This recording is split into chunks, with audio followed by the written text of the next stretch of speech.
Somos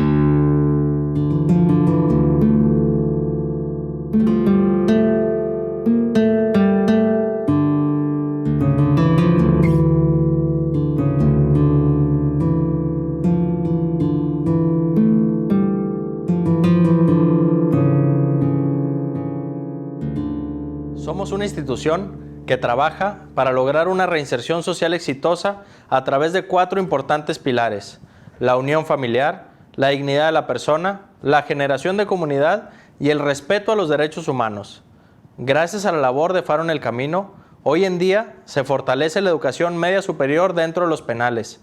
Hay tratamientos adecuados para el manejo de las adicciones y se han creado espacios dignos para que las personas privadas de su libertad puedan vivir la reinserción social. Casa Musa, en alianza con Faro en el Camino, le damos voz a quienes no tienen voz. Al contar las experiencias de personas que habitan los centros penitenciarios, buscamos crear conciencia social, principalmente niños y jóvenes, por medio del arte teatral. Todas estas historias son escritas de puño y letra por personas que alguna vez estuvieron privadas de su libertad. Uno piensa que estar preso es cosa de otro mundo, que nunca te sucederá, pero sí sucede. Al menor descuido, a la menor provocación, de pronto de la noche a la mañana tu vida cambia. Hombres y mujeres el día de hoy se encuentran tras las frías rejas por haber tomado una mala decisión, o por haber sido demasiado incrédulos, o por un engaño o una complicidad que los llevó a perderlo todo. Consumo de drogas, falta de control, arrogancia, el estar en el lugar equivocado a la hora equivocada, la pobreza, el maltrato familiar y, en fin, un sinnúmero de motivos y a veces hasta siendo inocentes del delito que se les acusa. Un día amanecen en una celda encerrados donde el miedo se apodera de ellos, donde la soledad es lo único que los abraza, donde la angustia y la incertidumbre se convierten en sus fieles compañeros de vida, donde tus seres queridos empiezan a ser un lejano recuerdo, donde el dolor asfixia y las esperanzas se desdibujan. Este es el caso de estos reos que desde sus celdas nos cuentan.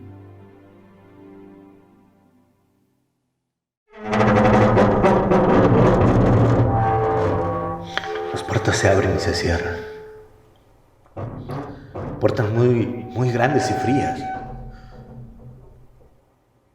Al entrar al penal, perfectamente custodiado por celadores y policías, mi mente y mi cuerpo todavía no comprendían lo que estaba pasando, lo que estaba viviendo.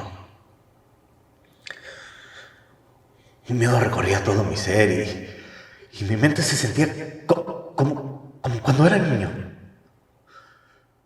Como cuando de niño llamaba a mi madre pidiéndole auxilio con la certeza de que iba a ir a mi rescate.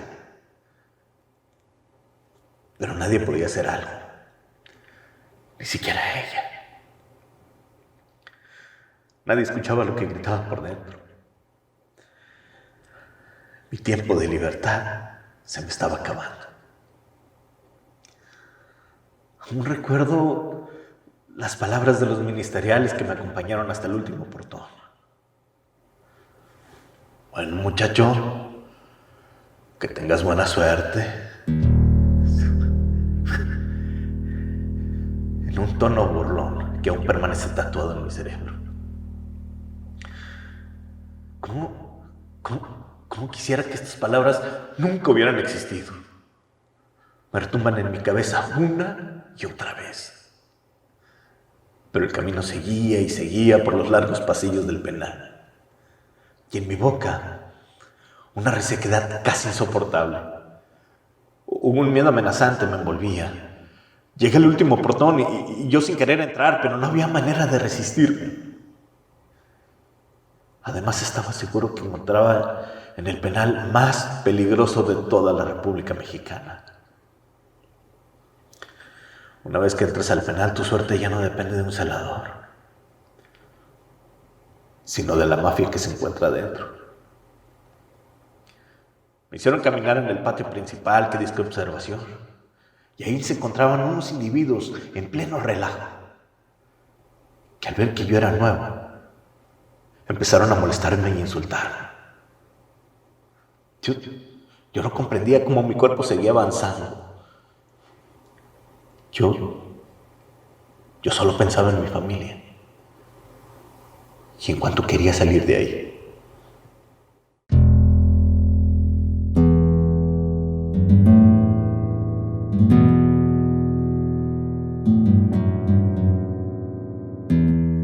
Hola, mi nombre es Lucio. Cuando llegó el día de mi sentencia, me sentía muy nervioso por los años que fueran a darme. Cuando terminó la audiencia de juicio y me dictaron sentencia condenatoria, me empecé a sentir bien triste, porque por mi mente pasaban muchas cosas malas. Yo sentía que era mucho el tiempo que iba a pasar dentro de prisión y podría perder a mi esposa y mis hijos. Nada me parecía bien y andaba de mal genio con mis compañeros de celda. Y lo peor, me estaban haciendo daño a mí mismo y a mi familia. Por mi mente pasaba el que mi esposa fuera a conseguirse otra persona y me abandonara. Eso es lo peor que le puede pasar a un reo.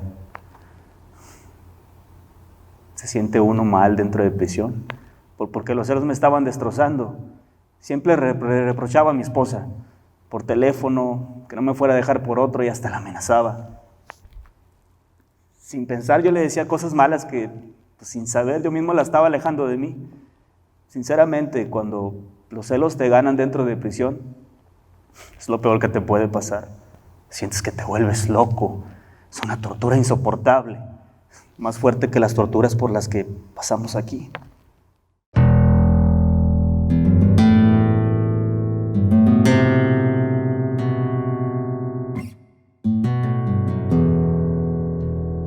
Mi nombre no es relevante, ni siquiera el delito por el cual me encuentro recluido en el Cerezo de Apodaca. Lo que les quiero relatar es lo que realmente importa, que es lo que se vive aquí día con día y que muy probablemente es muy similar a lo que se puede vivir en muchos otros penales estatales. Desde que se me vinculó a proceso, estuve internado en la unidad de reflexión en el Cerezo de Topo Chico, por orden del juez. Y le agradezco a Dios que haya sido de esa manera, porque yo ya sabía de historias de otros conocidos que por diversos delitos habían llegado al Cerezo del Topo Chico, en el área de la población. Un amigo que había estado anteriormente recluido ahí, desde que llegó, estuvo siendo torturado de diversas maneras por los mismos internos que pertenecían a un grupo delictivo, que era el predominante y por ende tenían el control sobre los demás internos. Y tenían sobornada a la policía y a todo el personal administrativo de la cárcel, desde el celador hasta el director. Mi amigo llegó por un robo de vehículo a mano armada, por lo que desde que llegó fue pasando por todos los juegos, como comúnmente se conoce aquí en La Pinta. Primero lo golpearon fuertemente hasta dejarlo inconsciente, para sacarle información acerca de lo que fuera que les sirviera a ellos como organización para crecer, ya que tenían personas trabajando desde afuera, con comunicación hacia adentro, y los mandaban a las direcciones a reventar todos los puntos de venta o a matar a los distribuidores, cobro de cuotas en negocios, etcétera, etcétera, etcétera.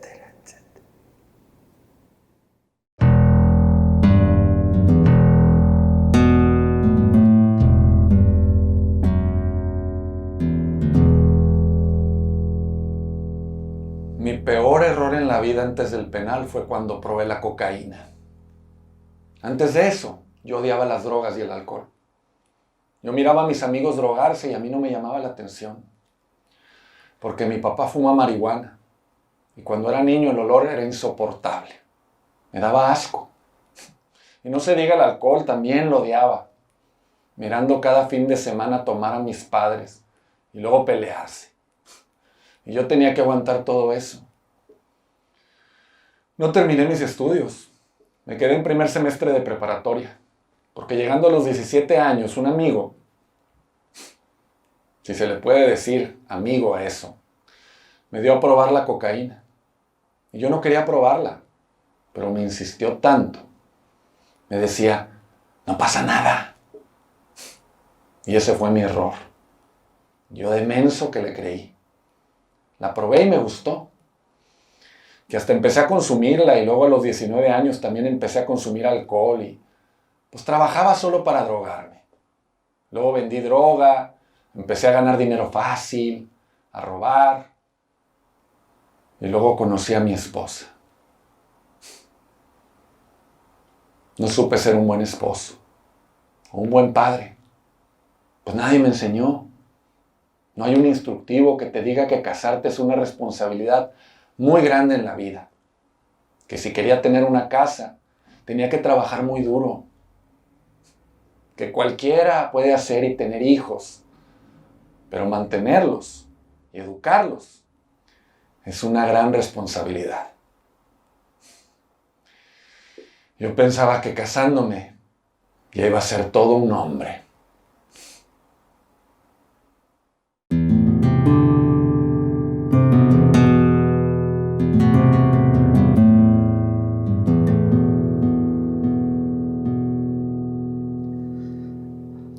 Ahí en observación, hay que esperar 15 días para que te asignen una celda o dormitorio. Esos 15 días que jamás olvidaré han sido los peores de mi vida. Hasta llegué a pensar que me encontraba en el mismo infierno. Hacía un calor intenso e insoportable. Y compartía el lugar con cerca de 200 personas. En esos 15 días, mi cuerpo apestaba cada día peor. Mi boca olía mal. Mis axilas olían como a cebolla. No me permitieron bañarme. La celda que me asignaron era para 4 personas. Ya estaba llena. Y me tocó dormir en el suelo. Al día siguiente, me despertó el hambre. Tenía que buscar una vasija para agarrar comida y al momento que me la sirvieron, me di cuenta que no hay nada como la comida de mamá. La comida de casa.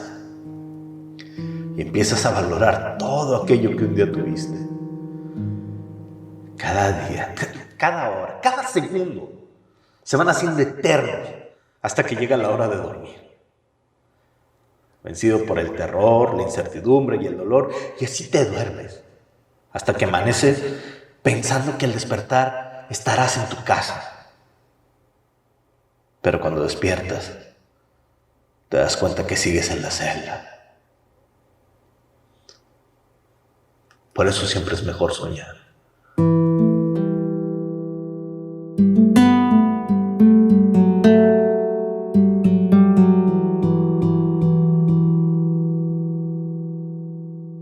Llevo 6 años de encierro y la peor condena es el abandono de mi familia.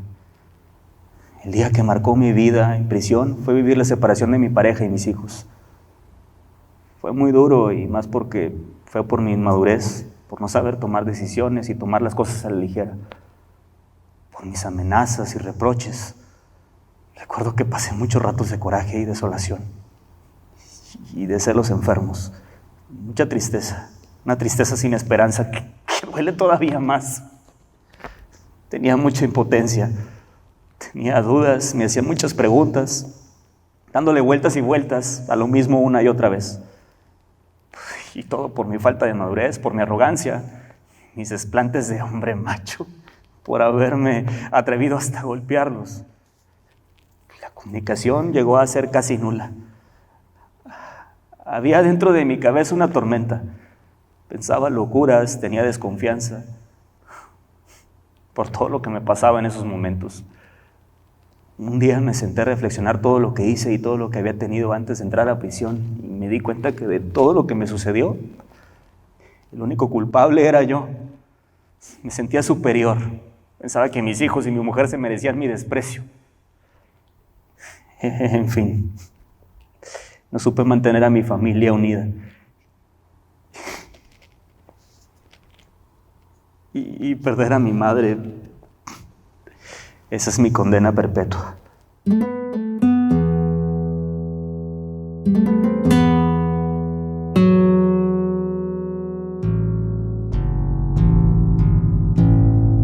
Este amigo, después de que recuperó el conocimiento, fue literalmente momificado con emplaye plástico, colgado de los pies hacia el techo, boca abajo, y lo agarraron de piñata con un bate, quebrándole varias costillas y huesos de su cuerpo. Después de varias horas de tortura, lo bajaron dejándolo emplayado. Lo guardaron en una celda para continuar con la odisea más tarde. Entre día y día, siempre que pasaban y veían que él estaba ahí, quien fuera de los internos que trabajaban en la guardia del grupo delictivo, aprovechaban para golpearlo, patearlo, escupirlo o agredirlo verbalmente.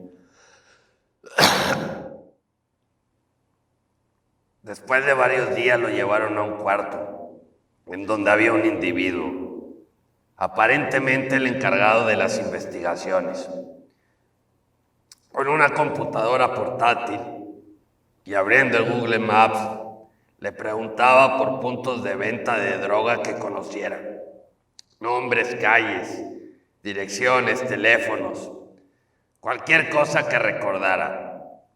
Entre pregunta y pregunta, a mi amigo se le sumergía la cabeza en un tambo de 200 litros, con agua sucia y fétida. A este juego se le conoce coloquialmente como Buscando a Nemo, y la operación se repetía cuantas veces fuera necesario. Si la persona ponía resistencia, era sumergido y después golpeado repetidas veces, hasta tener la información que necesitara.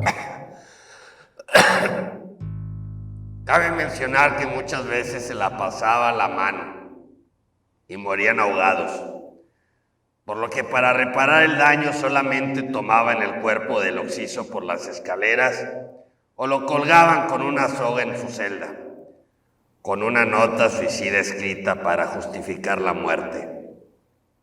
Aunque la autopsia determinara algo diferente, rara vez se sancionaba a los culpables, porque todo el sistema estaba corrompido desde lo más alto hasta lo más bajo. Si la persona sobrevivía, continuaban los juegos con una descarga de corriente de 110 volts, después de mojarlos con agua para que no les quedaran marca o directamente en el cuerpo en lugares dolorosos, como los testículos o la espalda, el pecho, las extremidades. Al igual que en siglos pasados, donde los verdugos fueron mezclando métodos de tortura, en la Inquisición, etc. Así también ellos mezclaban métodos de tortura, como por ejemplo el de la electricidad. A veces se ponía primero unas agujas entre las uñas de los dedos, de las manos o de los pies, y la piel conectada a cables de corriente, a las agujas, para que aparte del dolor que causaba la aguja, al penetrar la piel debajo de las uñas, añadir un extra del dolor pasando la corriente eléctrica a través de las agujas.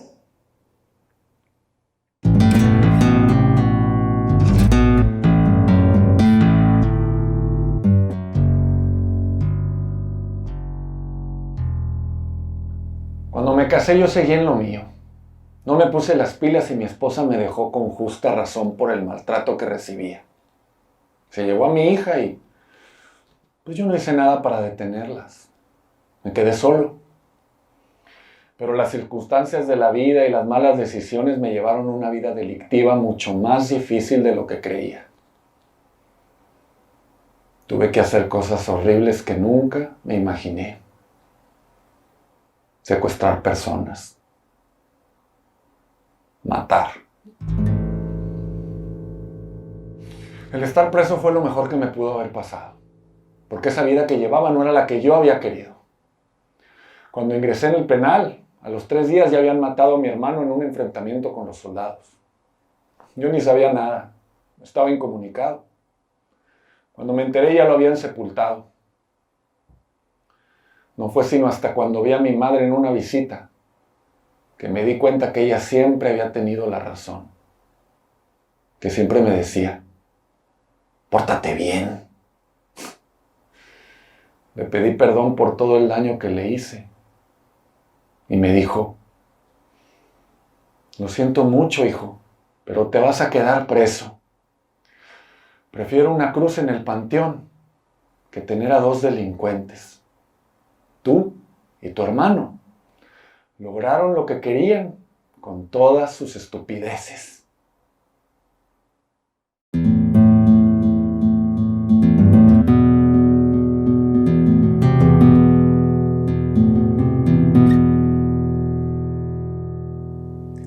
Al fin tuve el valor de escribirle una carta a mi ama. Hola, ma. ¿Sabes? Hoy es sábado, día de visita aquí en el penal. Y estoy con todos mis compañeros esperando mi visita. Aunque yo sé que no vendrás. Y no porque no quieras, sino porque ya no puedes. Si vieras el coraje que me da cuando veo que uno de mis compañeros recibe la visita de su mamá y en vez de saludarla con un beso, un abrazo y preguntarle, ¿cómo estás, ma? Lo primero que le preguntan es, ¿me trajiste dinero? ¿Sabes? Hoy se acercó Javier y me preguntó, ¿qué onda, César? Esperando a la jefa. Ya un rato sin verla, ¿no? Y con una lágrima en mi rostro y voz entrecortada, le respondí, mi mamá falleció hace un mes. Discúlpame, me dijo. ¿Pero y tus hermanos? Pues a mis hermanos les hablo y les digo, pues, hola, manito, ¿cómo estás? ¿Cuándo vienes? Y la respuesta siempre es la misma. Nada más que tenga chance, porque pues estas niñas son muy inquietas y para ir batallando pues en el camino, pues no te preocupes. Yo te entiendo. De mi papá, pues ni una visita he tenido. Pues desde que te fuiste tu mamá, él se perdió en la borrachera. Ay, mamá. Si vieras cuánta falta me hace.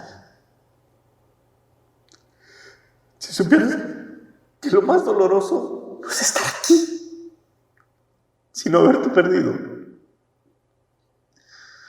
No haber estado a tu lado durante tu enfermedad. No haber estado en tu funeral.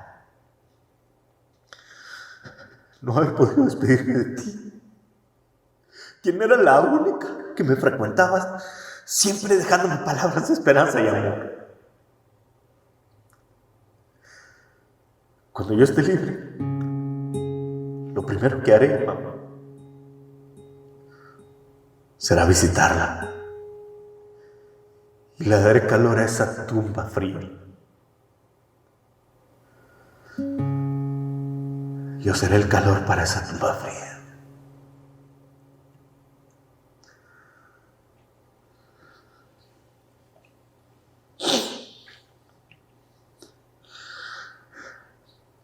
Ahora yo lo único que pido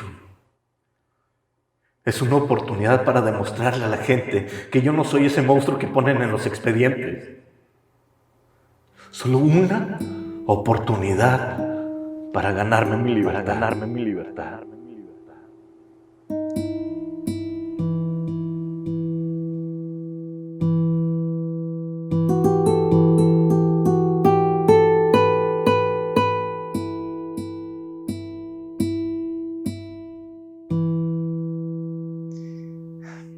Viví toda mi infancia y gran parte de mi adolescencia en casa de mis abuelos. Vivía en una familia disfuncional y desde muy pequeño anduve solo en la calle, pues mi padre nunca estuvo con mi mamá. El único refugio fueron las calles. Y las pandillas fueron como mi familia. Y aprendí a delinquir para ganarme la vida. Tuve que vender droga. Y al poco tiempo me agrupé a un grupo de la delincuencia organizada. Lo que empezaba como un juego terminó en un gran problema, que no solo me afectó a mí, sino a mi madre, a mi esposa y a mis hijos. Yo afuera dejé un mar de problemas. Afecté a mucha gente, a quienes envenené vendiéndoles droga. También a mi madre, quien era la única que me apoyaba. Ya que las relaciones de pareja que tuve fracasaron por mi arrogancia, nada me importaba. Solo veía por mis propios intereses. Al llegar al penal tuve una experiencia cercana a la muerte. Pues estuve a punto de morir por una golpiza de un grupo rival en el penal del Topo Chico. Ahí, como si fuera una película de miedo, recordé el dolor que causé a tanta gente. La verdad es que no me reconozco. El encierro me ha hecho poco a poco poder superar estos celos que me estaban matando. He cambiado mi manera de pensar hacia las personas que yo más amo. Yo ya no quiero perder a nadie. No lo soportaría.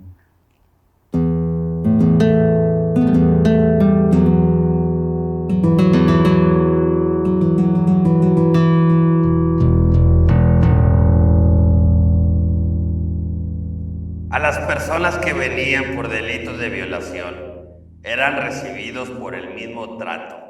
Por añadido, a estos se les ultrajaba forzando un interno que padeciera de SIDA a penetrar al presunto violador. A los que venían trabajando para un cartel contrario, se les inyectaba una porción de sangre extraída de algún interno que portara el mismo virus. O simplemente se le inyectaba aire en las venas y los ponían a correr por el campo de fútbol inmediatamente. Después de esto, causando un desmayo en algunos y en otros, la muerte. Si eras afortunado y sobrevivías a todas estas torturas, se te dejaba amarrado en una celda, junto a otros sobrevivientes de las mismas o peores torturas como secuestrado. Lo que aquí se conoce como cabro, término derivado del animal cuadrúpedo, que es típico de la ciudad de Monterrey. Y se le da esta referencia porque prácticamente eres tratado peor que el animal en el rastro. Si llegaba visita de cualquier familiar, así lo llevaban, todos golpeados con la familia. Y todo lo que los dejaran, ya sea comida, dinero, ropa, era retenido, usado por los mismos captores, que en este caso, como ya mencioné anteriormente, eran los mismos internos. Claro que para el caso se había fijado una cuota a pagar, que se estimaba según el delito por el cual caes. Y como se dice aquí, dependiendo el sapo, la pedrada. Si era de alguna familia pudiente o de alguna colonia buena, la cuota podía ser de 500,000 hasta 1,000,000 o más. Si ibas por algún delito como robo simple, la cuota podía ser desde 20,000 hasta 100,000, dependiendo del monto que hubieras robado, según las notas del periódico o las noticias. Ellos también se mantienen bien informados. Las personas que van a llegar, ellos ya saben de qué pie cojean y por qué los van a meter presos. Se informan en internet, noticias, periódico o fuentes de afuera. Yo no sé si el sistema alguna vez vaya a cambiar, pero lo que sí estoy seguro es que quiero salir de aquí para ser mejor persona.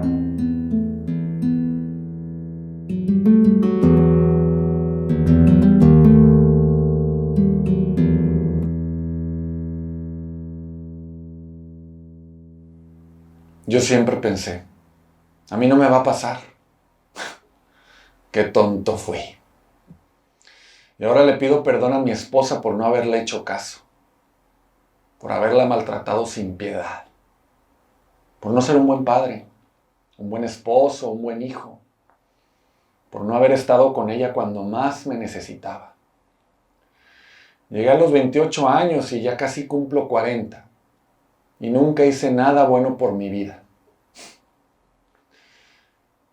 El estar preso no me debilita, al contrario, me hace más fuerte, porque tengo un sueño de que algún día voy a salir libre siendo otra persona, valorando la vida, a mi familia, con ganas de rescatar algo de lo perdido,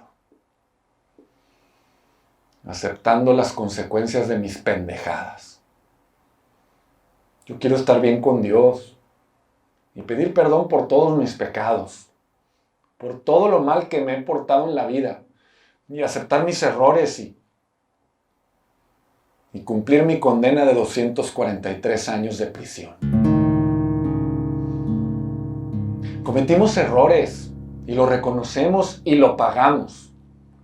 No pueden negarnos la oportunidad de hacer algo bueno, de integrarnos a la sociedad y ser parte del desarrollo de nuestra comunidad.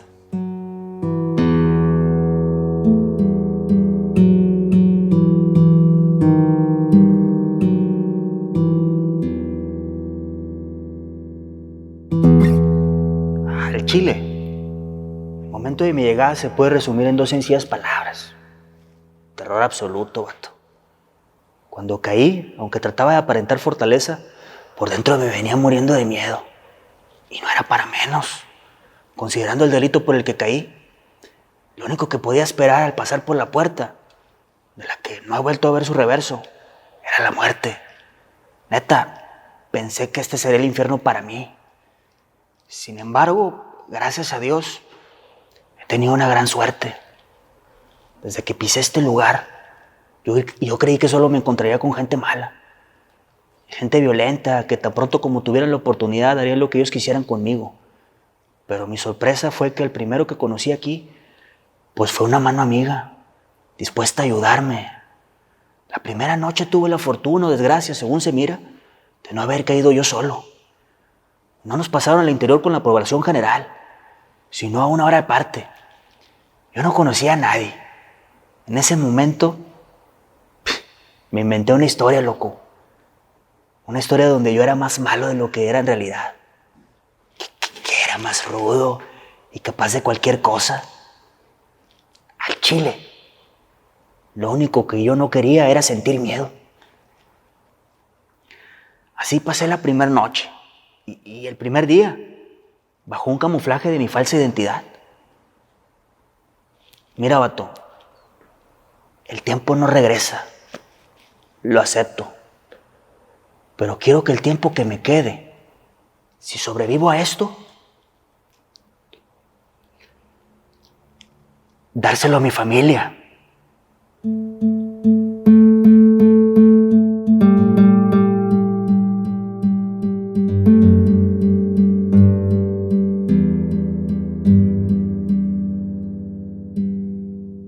Nos sacaban a hacer la limpieza de todo el ambulatorio forzosamente, barrer y trapear los pasillos y los baños, sacar todos los papeles con cagada y la basura de los botes, mientras esperábamos el rancho. El rancho es la comida que se nos sirve gratuitamente a los internos, la cual consta de una sopa de pasta de harina refinada en forma de codos, que trae harta papa, zanahoria, cebolla, chile y comino, acompañado de tortillas, a veces muchas, a veces pocas. El rancho sí era variable, pero en mi propia opinión, era comida que prácticamente ni los marranos se comerían con gusto. Aparte de que el contenido nutrimental de la comida pues no es el necesario para estar sano ni para reunir el contenido energético que necesita tu cuerpo para trabajar. Y eso, aunado al consumo frecuente de droga, me empezó a adelgazar hasta llegar a un peso menor que el de mi peso ideal. Terminando el rancho nos llevaban en fila a los talleres en donde no se nos permitía salir por ningún motivo del área de trabajo. Como a las 5 nos regresaban a las escaleras y de ahí nos repartían en una fila a todos los deudores dependiendo del ambulatorio a donde perteneciéramos para pasar la lista de las 6. Después de la lista de la tarde se repetía la operación de la mañana y nos llevaban otra vez a los talleres de 7 a 8 para seguir trabajando. Y si no querías ir, pues te podías quedar ahí en las escaleras, pero corrías el riesgo de ser candidato para que te llevaran a otros ambulatorios a hacer la limpieza. Después de varios meses en ese castigo, uno se empezó a hacer como las mulas, que cuando las jalas ya no quieren trabajar ni caminar. Por lo que para casos extremos, medidas extremas. A los que más nos resistíamos a cumplir con lo que se nos pedía en cuanto a la cantidad de dinero dependiendo de nuestra deuda personal, se nos ponían a hacer trabajos como castigo. Uno de esos era que te llevaran a trabajar sin goce de sueldo en el contenedor de basura. El otro era ir a destapar los caños y los baños. A mí personalmente muchas veces me llevaron al contenedor y en una ocasión se tapó una fosa que estaba llena de orines, de agua y de excremento.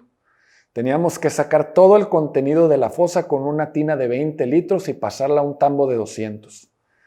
Lo llenamos hasta la mitad 2 veces.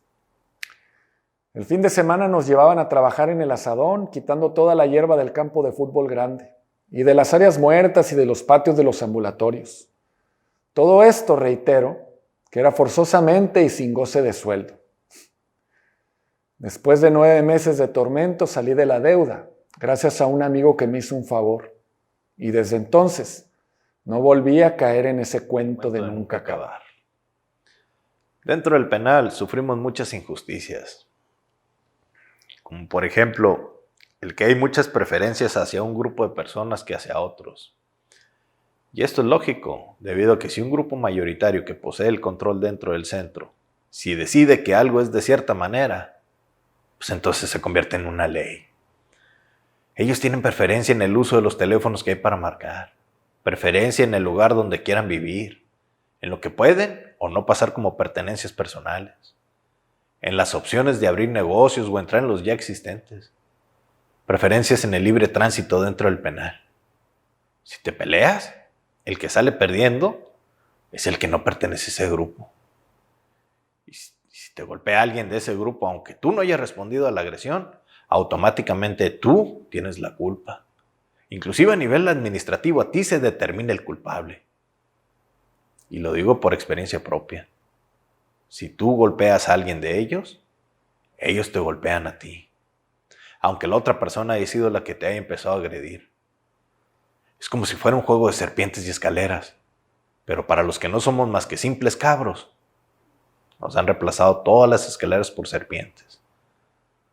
Dentro de lo cotidiano que sucede en el penal, es muy frecuente que te roben artículos de limpieza como jabones, pasta, cepillos de dientes, papel higiénico, camisetas, pantalones, calzones y calcetines, usados o nuevos. Por estos sucesos ocurren peleas, aunque aquí realmente casi siempre se aplica la ley del ojo por ojo y diente por diente, para evitar una pelea por las razones ya antes mencionadas, y debido a que después de que te peleas se te quitan todas tus pertenencias y se te pone en una celda de castigo, la gente evita la pelea y prefieren investigar quién fue el ladrón a base de conjeturas. Y pues se toma la opción de robarle un objeto similar o de mayor precio.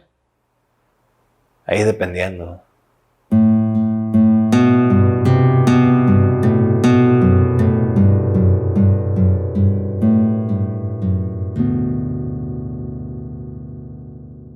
Estuve viviendo 3 meses en una celda de aproximadamente 2 metros de frente por 4 metros de fondo, con 18 personas adentro. La máxima capacidad que llegó a tener la celda en la que viví fue de 24 personas, donde dormían 5 o 7 personas en el baño, como si fuera un juego de Tetris, unos arriba de otros. En la noche se tenía que tapar el hoyo, el de la taza, por donde se va el agua, con una botella de Coca-Cola llena de agua, para que no fueran a salir las ratas. Porque si salían las ratas por el agujero, podría sufrir una mordedura. Y a juzgar por el tamaño de las ratas, podrían arrancarte hasta un dedo sin tomar en cuenta el riesgo de contagio. Y la infección, aunada a la mala atención médica. Después de los 3 meses fui trasladado. a voluntad propia para el Cerezo de Apodaca, en el cual cuando llegué me pusieron una cuota de 15,000 pesos, la cual yo les mencioné que no tenía dinero afuera y que mi familia ya no me podía apoyar, por lo que a mí y a varios de los que llegamos, de los trasladados, nos llevaron a trabajar forzosamente en una de las 2 empresas que se encuentran dentro del penal. Se nos recogía el cheque cada semana hasta que se pagara en su totalidad toda la cuota. En febrero del 2016 aproximadamente hubo un motín en el Topo, y un motín resultado de la opresión ejercida por las masas, la mayoría, con un aparente poder dentro del penal. Es una especie de revolución o levantamiento en el país. Cabe mencionar que hay otros penales como el de Cadereyta, en el que el control del penal no es por un cartel, sino que la droga es el sistema económico que rige. Cuando hay un monopolio hay dictadura, y cuando hay mercado hay un montón de posibilidades de meter un estupefaciente. Hay una especie de democracia. Gracias al motín mencionado, nos quitaron la cuota en ese mes. Dentro del penal no solo existe el negocio de la droga, sino que muchas de las personas que están ahí apegadas a la mafia predominante tienen la oportunidad de hacer préstamos de dinero, en el que se cobra un crédito del 10% semanalmente, en relación con el capital prestado.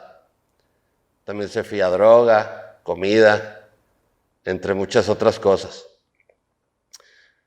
Un año después de eso falleció mi jefa y entré en depresión.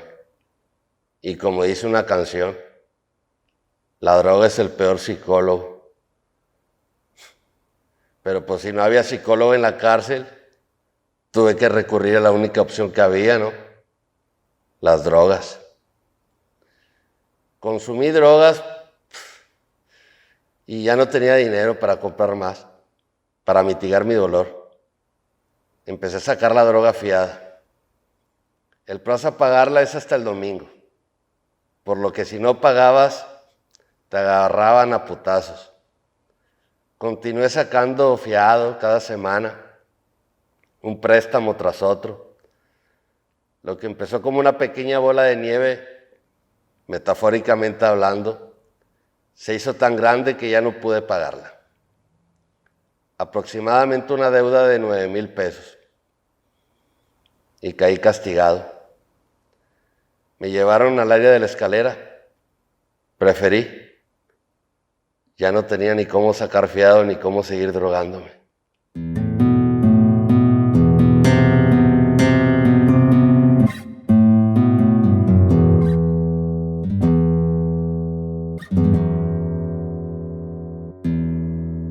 Un 27 de julio del 2009, en la noche llegué al penal del Topo Chico.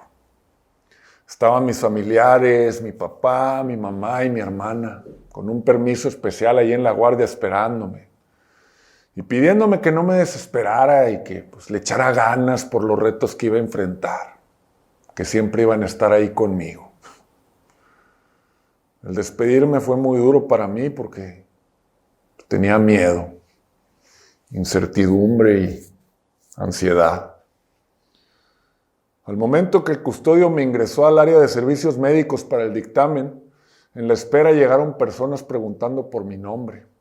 Al reconocer a una de ellas, que era un amigo de mi hermano, me llevó comida, jabón, una toalla y un cambio de ropa. Allí estuvimos platicando por un rato, pero pues se tuvo que ir porque me ingresaron al área de observación. Entrando me presentaron al capataz del área explicándome las reglas del penal, pues que eran el paso de lista a las 6 de la mañana y a las 6 de la tarde, el rancho, y anotarme en una lista a las 7 de la mañana para tener autorización de hablar por teléfono a las 8 de la noche. Al paso de los días me fui adaptando a la vida en la cárcel. conociendo a mis compañeros y las áreas del penal como pues, la biblioteca. Pero pasan los días y se repite la misma historia y la misma rutina. Y lo único que uno está esperando es el fin de semana para estar con la familia y romper con un poco con la rutina de las cosas diarias, de la vida de mis compañeros, de los problemas de afuera y de adentro. Debes sobrevivir y superar los altibajos emocionales porque el día de mañana no sabemos lo que pueda pasar. Y así el paso del tiempo, meses, años, se te va haciendo más estresante conforme llega la presión de las restricciones, el encierro y los problemas. Vivir aquí es aprender a vivir con las demás gentes para evitar que por algo material como un jabón, una pasta o un rollo llegue a desatar una pelea que pueda terminar muy grave, como con un muerto o heridos, o como en cierta ocasión que hubo una agresión desde el exterior para el penal y varias personas nos vimos afectadas. Estábamos en una actividad de esparcimiento en el campo de fútbol, cuando de pronto se escuchó una explosión. Y aunque nos aseguraban que había sido el dispositivo de bombeo del agua, después se supo que había sido un aparato explosivo para hacerle daño a los internos. Pues me causó temor los hechos que estaban aconteciendo. Pero también te vas acostumbrando a la violencia y al estado de shock del diario vivir. Pasó un tiempo y empezó a haber nuevos cambios, traslados a diferentes penales y en uno de ellos me tocó ver tensión entre los compañeros porque no querían ser trasladados, lo que provocó un motín. Y en esos momentos pasan demasiadas cosas por tu cabeza y la lucha por sobrevivir corre de la mano con el instinto violento y del miedo.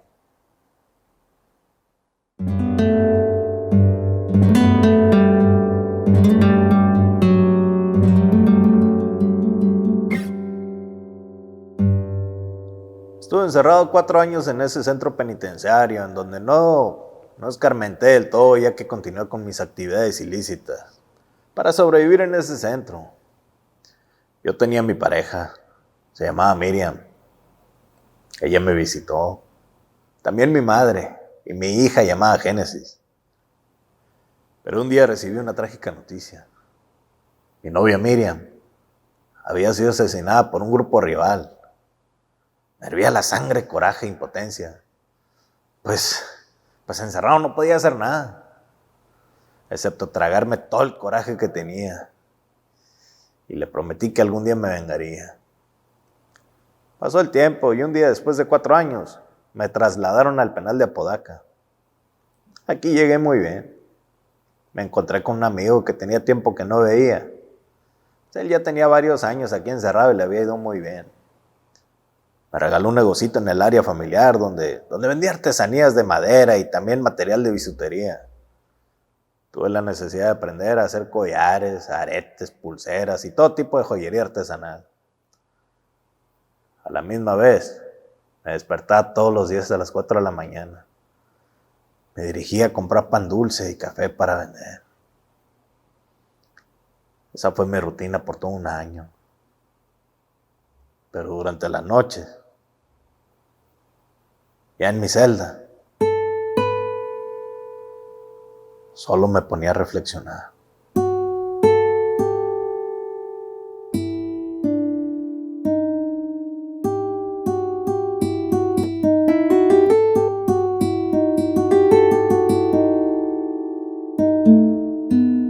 Y pues me invitaron a formar parte y participar en el programa de la clínica, ¿no? De la de rehabilitación ahí del Cerezo. Y pues yo entré buscando mi beneficio y mi libertad. Pues ya tenía 5 años de sentencia en realidad, ¿no? Y pues primero me encontré conmigo mismo. Conocí mis cualidades, conocí mis debilidades. Aprendí lo que es la tolerancia, la empatía, a reconocer el verdadero problema y aceptarlo, ¿no? Para trabajar mi conducta. Y lo mejor que me perdoné a mí mismo, supe que era necesario para perdonar, ¿no? A quienes había yo hecho daño y recobré el amor a mi vida. Vi todo de otra manera, pues ya agradecía por cada día que me levantaba a la mañana. Ya veía todo de otra manera, a cambiar mi vida, pues tenía mejores perspectivas, pues.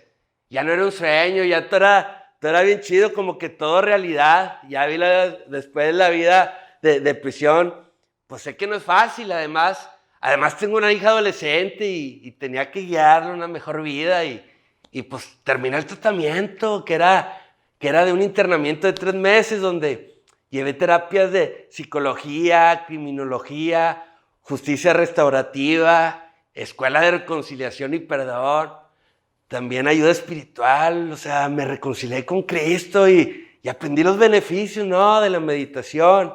Pude ver cómo a pesar afuera hay gente chida, o sea, nos tachan de lo peor, pero todavía hay gente que confía en nosotros.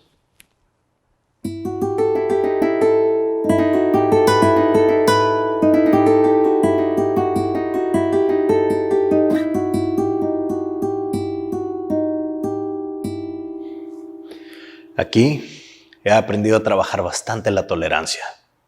Como por ejemplo, a veces una persona de celdas contiguas o inclusive de la misma celda tenía la bocina a todo volumen en la noche. Porque al otro día no trabajaba, pero pues yo sí tenía que ir a trabajar. Por lo que de alguna manera logré adaptar mi cuerpo y mi mente y para poder desconectarme de lo que sucedía afuera y lograr dormir. Agarrar energía para el día siguiente. En el presente año, cambió el jefe de seguridad. No sé si encargado de los 3 penales o solamente del de Apodaca. Pero cuando llegaron aquí, llegué a pensar que a lo mejor todas las cosas como las conocíamos iban a cambiar. La realidad es que en un principio todo parecía marchar a la perfección. Pero inevitablemente, como casi todos los humanos, les ganó la ambición por dinero. Y ya que conocieron cómo se manejaba el sistema económico dentro del penal y viendo la gran oportunidad de hacer mucho dinero, pasaron de una guerra a una tregua. Y después de la tregua, a una simbiosis, dándole más poder y autoridad a la mafia para mandar a los internos. Como el caso de la construcción que están realizando dentro del penal. Para poder robar más dinero azarosamente, enviaban internos. Principalmente los que no poseían un empleo fijo en alguna empresa de talleres para ahorrarse los sueldos de los albañiles. Y a los que sí estaban dados de alta, se les daba un sueldo mucho menor estipulado en las páginas de transparencia del gobierno del estado, que supuestamente era lo que estaba destinado para la nómina de los trabajadores, siendo el sueldo de los albañiles de 400 pesos por semana y a los maestros albañiles 800 pesos por semana. Estamos viviendo en un sistema en el cual somos esclavos o títeres manejados al gusto de los directores de esta obra muda. Como si Chaplin nunca hubiese pasado de moda. ¿No es muy diferente lo que se vive allá afuera? Porque la realidad es que la corrupción ha echado raíces de la podredumbre dentro de nuestra sociedad y dentro de nuestro país. El germen de la ignorancia nos ha infectado de manera exponencial. Y la fuente de alimentación que genera el poder de esto es la televisión, que nos mantiene informados. O mal informados, como más bien pienso yo, acerca de lo que realmente sucede en este país. Hemos llegado al punto del cinismo y perdido el pudor de las cosas que legalmente están permitidas y se ha prostituido y ultrajado la constitución política. Por lo que realmente ha carecido de valor la independencia por la que tanto lucharon nuestros antepasados. No podemos seguir haciendo como que nada sucede, queriendo tapar el sol con un dedo. ¿Hasta cuándo será el día en que las cosas cambien en esta realidad? Por eso trato de exponer aquí, el día de hoy, que aunque sé que probablemente no tenga ningún alcance y probablemente estoy poniendo en riesgo mi integridad física y mi vida con lo descrito anteriormente, pero eso no me importa, porque prefiero morir parado que vivir arrodillado ante la inminente falta de la verdad.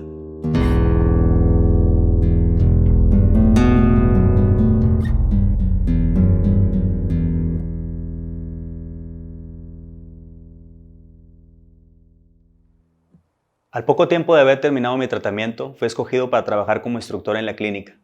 Se me dio la oportunidad de trabajar en la biblioteca, pues mi cualidad son los libros. Desde pequeño me gustó leer libros. Creo que la maldad nunca me pudo quitar ese hobby que tanto me gusta y apasiona. Como bibliotecario realicé con los demás compañeros círculos de lectura. Escribo cuentos, ensayos y novelas, además de poesía. No sé cómo se me dio esa gran facilidad de palabra para ayudar a mis compañeros y a aconsejarlos. Tengo por parte de Secretaría de Salud una certificación como consejero en adicciones y ahora estoy a cargo en la biblioteca del centro. Siento que estos 7 años no han sido en vano, pues he contribuido no solo en mi reinserción, sino en la de muchos compañeros.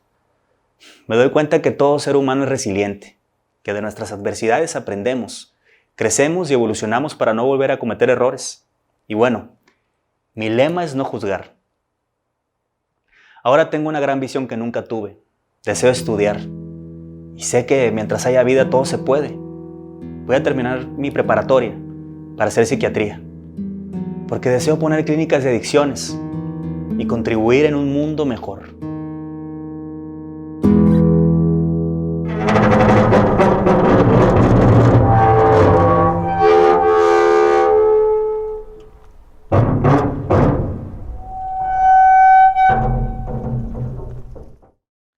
Irónicamente, esa tragedia, la de cruzar ese portón camino a perder la libertad, es la razón de Faro en el Camino para existir. Somos la familia de los que se quedan sin familia. Somos un poco el remanso de confianza y de tranquilidad, la mano que los guía y los que tenemos por consigna que nadie se resiste al amor. Muchas veces nos han cuestionado, ¿por qué tanto interés en trabajar con personas privadas de la libertad? ¿Por qué tanta pasión en buscar que tengan mejores oportunidades y calidad de vida? La respuesta es simple, porque son seres humanos tan especiales como cada uno de nosotros. Una vez que cruzan el portón para salir de nuevo a la libertad, Faro en el Camino es una luz que se alza para ellos.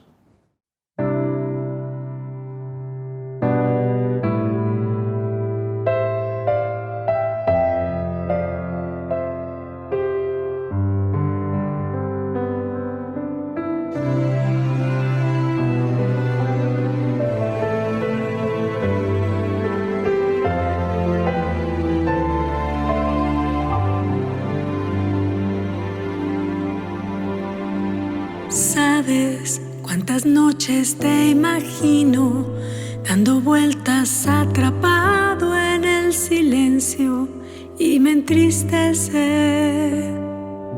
¿Sabes que me dueles aunque no pueda protegerte? Son mis brazos tu refugio más constante. Es que yo te amo con tu historia y sin candados, entre pasillos y aún con minutos recortados. Te amo y nada puede cortar nuestros lazos, y esa sonrisa que tú me dibujas si nos encontramos, sin que importe nada, yo te amo.